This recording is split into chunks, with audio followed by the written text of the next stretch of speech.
Hey YouTube, you may have seen my last video. You should have seen it, obviously. This is the Rock Device bass, which I bought on account of it having a crazy pickup combination. Well, I was so impressed with that I saw one on eBay that was just there and too cheap, of the guitar version of Aria Pro 2 Diamond Series Rock Device. And yes, that is a really, really elaborate roller system there. It's like a brass plate with rollers from some sort of machine on it. That was why the guitar was cheap. That, and because of that, and the bridge. The bridge, I should, if I could put photos in, I would, but can't be bothered. It turned out to be not a homemade looking thing, I don't think, but a solid brass lump that is the heaviest bridge I've ever seen on a guitar. It's been, it's actually these two, which I think are marine stainless steel bolts, go straight into where the bridge posts would have gone for when it was a Floyd Rose, and there's a couple of screws that come in from the back. So I think it's actually designed to replace the Floyd Rose. That's obviously what these rollers are for as well. So it's got like the thing for the locking, but there's no bolts on it. It's just so you get a straight string pull, which, let's be honest, it doesn't go out of tune, so happy with that. This is more of a show you my guitar rather than show you what this model is, because it's kind of, I don't know how much of this is original. The guitar itself is fantastic though. I think it's been refretted, but it's got a really nice dark rosewood board, bound neck. It's a sort of thin that way but quite wide this way neck, like a fat, like a proper shredder from 1987 I think this one is. It says made in Japan on the back, accurate bolt system. Serial number starts with a 7, definitely somewhere right there. I've actually looked up, when I was looking at the Diamond Series rock devices because of the bass, and I think they only came out in Japan.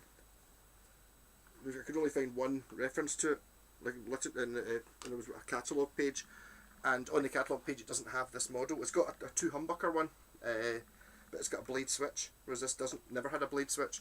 There's obviously, if you look at it there, that's a fender lace sensor that's been put in to replace. It's obviously got a sort of blanking plate to cover up where the humbucker was. This is a Scholler made in Germany. There's a bit of a problem with it, as you can see how it kind of moves and tilts on its axis like that a lot, which is doing my head in.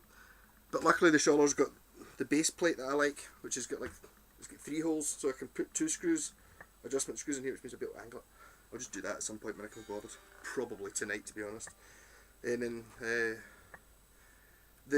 of the electrics, as far as I can tell, these 2 switches were added later. Well, these are definitely were added yesterday, but the holes were drilled later. So I think it would originally just have had a volume and a tone, and it's got a 3-way micro switch, which are quite rare. I've never actually seen one like that before. Just a rhythm treble switch, and I've put in that's a phase reverse for the neck, and that's just a coil split for the humbucker and the bridge. Yeah, this was wired with something crazy. I mean, no expense spared. It had like what I thought was a rotary pickup selector. Had this on it, which looks like one of those things in the Matrix. You can see all the caps kind of rolled down, so all 12 poles or all 11 poles are wired up to something, and it all goes into 3 wires. So I need to work out what it is. It's annoying that someone spent so much time doing that, and I'm not using it. But so I just put a tone control in. Also, these rollers. I mean, see the amount of work it must have gone in to making that. It's obviously been designed for this. It comes off as well. It's only held on with 3 screws, and the 3 screws go exactly where the truss rod cover would have been. So you could basically just get rid of that. In fact, you could take off this bridge and then put it back to a Floyd Rose without any damage anywhere. No extra screw holes or anything. Well, no, there'd be 2 extra screw holes in the back, but you wouldn't see them because it was below the Floyd Rose. Yeah, so I've been using it to kind of. Well, that pickup cover's actually come off. There we go.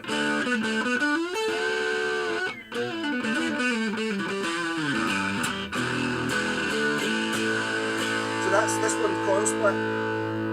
This one is on, so the two of them, so it's a Telecaster type.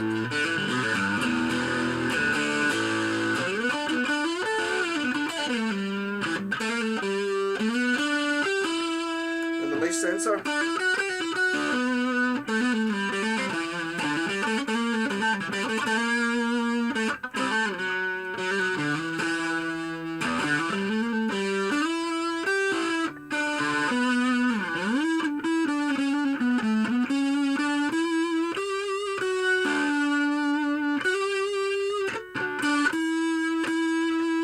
That's the single coil and the bridge.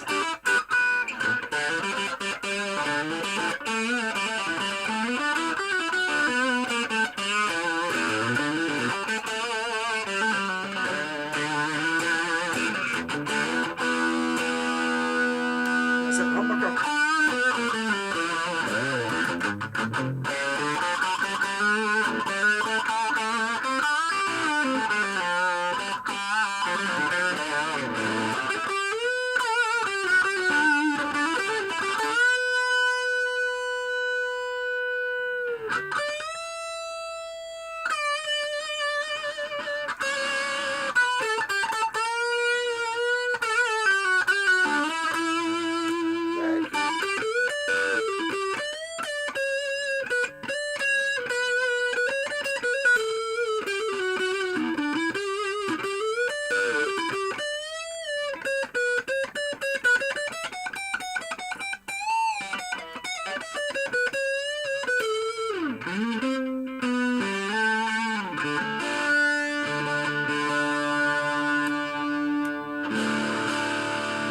So that's the two of them.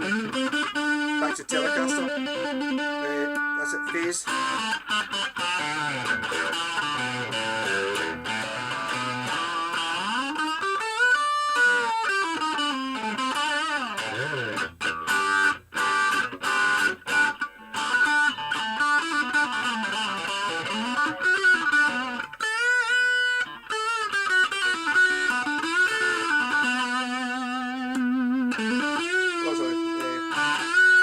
Phase with the humbucker.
Yeah, so I'm going to have to sort that, take the strings off and sort that pickup. It's annoying the way that's moving. There was actually a bit of foam wedged behind it. Now that can't really, which I fell out and I forgot to put it back in again, but that wouldn't stop it moving like that. What was I going to say?